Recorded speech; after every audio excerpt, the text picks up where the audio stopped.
Chettinad Cement, perfect concrete choice. 63 years of excellence. Salem மாவட்டம் காமலாபுரத்தில் உற்பத்தி செய்யப்படும் வெல்லத்தில் சோடியம் பைகார்பனேட் எனப்படும் வேதிப்பொருள் அதிக அளவில் கலக்கப்படுவதாக நியூஸ் தமிழ் கள ஆய்வில் கண்டறியப்பட்டிருக்கிறது. சோடியம் பைகார்பனேட் கலக்கப்படுவது மக்களிடையே பகீர் கிளப்பியிருக்கிறது. பொங்கல் பண்டிகை நெருங்கி வரும் வேளையில் தற்போது சேலம் மாவட்டம் சுற்று வட்டார பகுதிகளில் வெல்லம் தயாரிக்கும் பணியானது வேகமாக நடைபெற்று வருகிறது. நாம் இருக்கக்கூடிய இந்த பகுதி வந்து பார்த்திங்கன்னா காமலாபுரம் பகுதி. இந்த பகுதியில் தான் தற்போது இந்த வெல்ல தயாரிப்பானது வேகமாக நடைபெற்று வருகிறது. குறிப்பாக ஒவ்வொரு ஆண்டும் வெல்லமானது அதிக அளவில் தயாரிக்கப்பட்டு தமிழகம் முழுவதும் இந்த பகுதியிலிருந்து தான் வெல்லமானது அனுப்பப்படுகிறது. நாம் இருக்கக்கூடிய இந்த பகுதி பார்த்திங்கன்னா வந்து தற்போது காமலாபுரம் பகுதியாகும். இந்த காமலாபுரம் பகுதியில் வந்து சுமார் 200க்கும் மேற்பட்ட இடங்களில் வந்து இந்த வெல்லம் தயாரிக்கும் பணியானது நடைபெற்று வருகிறது. குறிப்பாக இந்த வாய்ப்பினை பயன்படுத்தி கொண்ட வெள்ள உற்பத்தியாளர்கள் தற்போது அதிக அளவில் அந்த சர்க்கரையை கலப்படம் செய்து அந்த வெள்ளத்தை உற்பத்தி செய்கிறார்கள். இதனால் அந்த வெள்ளம் சாப்பிடக்கூடிய நபர்களுக்கு வந்து பல்வேறு பக்கவியாத நோய்கள் ஏற்பட வாய்ப்பு இருக்கிறது. ஏற்கனவே பல முறை உணவு பாதுகாப்புத்துறை எச்சரித்தும் இந்த கலப்பட பணியானது தொடர்ந்து நடைபெற்றிருக்கிறது. நாம் பார்க்கலாம், தற்போது இங்கே இருக்கக்கூடிய வெள்ள உற்பத்தியாளர்கள் வந்து சர்க்கரை கலப்படம் செய்து அந்த சர்க்கரை மூட்டைகளை வந்து எடுத்துச் செல்லக்கூடிய காட்சியை பார்த்து கொண்டிருக்கிறோம். இது மட்டுமல்லாமல் அந்த கரும்பு பாகில் வந்து அதிகப்படியான சர்க்கரை, அதாவது நேரடியாகவே சர்க்கரையை கலந்து இந்த வெள்ளமானது உற்பத்தி செய்யப்படுகிறது. அவ்வாறு உற்பத்தி செய்யப்படும் போது வெள்ளத்தினுடைய வண்ணம், அதாவது பழுப்பு நிறமாக மாறிவிடும். அந்த வண்ணத்தை வந்து நீக்குவதற்காக ரசாயன பொருட்களும் இதை வந்து கலப்படம் செய்கிறார்கள். அந்த மாதிரி அந்த தடை செய்யப்பட்ட ரசாயன பொருட்கள் நேரடியாக கலப்பதால் இதை உண்ணக்கூடிய அனைவருக்கும் பல்வேறு பாதிப்புகள் ஏற்படும் என மருத்துவர்கள் எச்சரிக்கிறார்கள். வெள்ளம் உற்பத்தி செய்யக்கூடிய ஆலை உரிமையாளர் செந்தில் இருக்கார். ஆனால் வணக்கம்ண்ணா, இப்போ இந்த பொங்கல் பண்டிகை நீங்கள் வெள்ளம் உற்பத்தியானது செஞ்சுட்டு இருக்கீங்க. குறிப்பாக அந்த சர்க்கரையை வந்து நம்ம எதனால் அதை கலக்கிறோம்? இது வந்து 7 மாதம் 8 மாதத்துக்கு அரும்பு வருது. அதனால் ஒரு 20 கிலோ 30 கிலோ போட்டால் தான் கலர் வருது. இப்போ அந்த சர்க்கரை கலக்குறீங்களா, அந்த சர்க்கரை கலந்த வாட்டி அதுக்கு வண்ணம் வச்சுக்கிறதுக்கு என்னென்ன ரசாயனம் கலக்குறீங்க? அதில் சோடா கெமிக்கல் அவ்வளோ சுண்ணாம்பு. இப்போ அந்த ஏற்கனவே உணவு பாதுகாப்பு அதிகாரிகளுக்கு பல முறை எச்சரிக்கை கொடுத்துருந்தாங்க, இந்த சர்க்கரை வந்து சர்க்கரை வந்து கலக்கக்கூடாது அப்படின்ட்டு. அப்படி கலந்த வெள்ளை சாப்பிட்றவங்களுக்கு வந்து புற்றுநோய், அந்த பல்வேறு நோய்களாக வருது இல்லைனா. இப்போ இந்த வாய்ப்பை பயன்படுத்தி இல்லை முத வந்து நிறைய இப்போலாம் அவ்வளோ போடுறதில்ல, கம்மியாக தான் போடுறீங்க.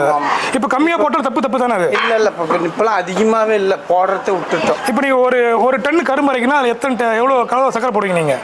சர்க்கரை என்ன 10 கிலோ தான் போடும். ஒரு மூட்டை பார்த்தீங்கன்னா 50 கிலோண்ணா. இப்போ அவர் எடுத்துகிட்டு போனதே பார்த்தீங்கன்னா 10 மூட்டை இருக்கும். இல்லை அது ஏற்கனவே அது இப்போ ஒரு வாரமாக அப்படி இருந்துச்சு. போய் இப்போ தான் வந்துக்கிறார். சர்க்கரை கலந்த வெள்ளை சாப்பிடும்போது அப்போல்லாம் எதுவுமே ஆகாது. இப்போ நீங்கள் சூப்பர் பாஸ்பேட்டு அந்த சோடா கலக்குறீங்களா? அதெல்லாம் போடுறது இல்லைண்ணா. இப்போ நீங்கள் கலக்கும் போது பதம் பிடிக்கும் போது எப்படி பிடிப்பீங்க? அது என்ன சோடா போட்டால் அதெல்லாம் கெமிக்கல் ஆவியே போயிடும், அதெல்லாம் போயிடும். சரிங்கண்ணா. ஆனால் உங்கள் பேருண்ணா? உங்கள் பேர் உங்கள் பேர் என்னண்ணா? இல்லை உங்கள் பேர் சொல்லுங்க, தெரிஞ்சுக்கிறோம். நாங்கள் வந்து ஒரு இடத்துல வந்து தவறு நடக்குதுன்னா நாங்கள் தெரிஞ்சுக்க வரதான் செய்வோம். தவறு நடக்குதோ நடக்கலையோ நடக்கணும் சொல்லுங்க பார்க்கலாம். இப்போ நாங்கள் வந்து பத்திரிக்கை உள்ள விட்டுருங்க, நீங்கள் எவ்வளோ விடுவீங்களா? பத்திரிக்கார நான் விட்றோம்பா, நீங்க பார்த்துட்டு போங்க. நான் பார்க்கணும் இல்லை. இப்போ இந்த இடத்துல உங்கள் பேர் என்ன? வாங்குறோம். உங்கள் பேர்? என் பேர் வேணாங்க. உங்கள் பேர் சொல்லுங்க. என்ன இருக்குதுல? நான் சொல்லலப்பா. இப்போ எதுக்கு போய் சிப்பு வாங்கன்னு போயிட்டு கேட்டு உள்ள வர முடியும்? கேட்க உள்ள விட்டுருவீங்க நீங்கள்? வந்தா எடுத்துட்டு போங்க. சரி, இந்த ஆலைக்கான சர்க்கரை மூட்டைகள் வந்து இங்கே வைக்கப்பட்டிருக்கு. இந்த சர்க்கரை அனைத்துமே வந்து கர்நாடகா மாநிலத்திலிருந்து கொண்டு வரப்படுகிறது. இந்த ஒவ்வொரு சர்க்கரை மூட்டையும் பார்த்தீங்கன்னா அந்த சர்க்கரை உற்பத்தி செய்யக்கூடிய இடத்தில் இருக்கக்கூடிய 3ஆம் தரம் என, அதாவது முதல் தரம், 2ஆம் தரம், 3ஆம் தரம் என பல்வேறு தரங்கள் பிரிக்கப்பட்டு கடைசி தரமாக தான் இந்த சர்க்கரையானது வெளியே வருகிறது. இந்த சர்க்கரையை வந்து இங்கே இருக்கக்கூடிய அந்த வெள்ள உற்பத்தியாளர்கள் நேரடியாகவே அந்த கொள்முதல் செய்யப்பட்டு தினந்தோறும் இங்கே இருக்கக்கூடிய கரும்பாலைகளுக்கு வந்து நேரடியாக கொள்முதல் செய்யப்பட்டு இங்கே இந்த பகுதிக்கு வந்து இறக்கி, அதாவது ஒரு அந்த கரும்பை வந்து மிஷினில் அரைச்ச பின்னாடி அந்த வரக்கூடிய கரும்பு பாலை வந்து அங்கே இருக்கக்கூடிய பெரிய குண்டால போட்டு அதை வந்து கொதிக்க வைப்பாங்க. கொதிக்க வச்ச பின்னாடி அந்த போதியமான பாகு கிடைக்காததுனால இவங்க என்ன பண்ணுறாங்கன்னு பார்த்தீங்கன்னா, தற்போது இந்தப்படியான சர்க்கரையை நேரடியாகவே அந்த கரும்பு பாகில் வந்து கலப்படம் செய்து அதன் மூலம் உற்பத்தி செய்கிறாங்க.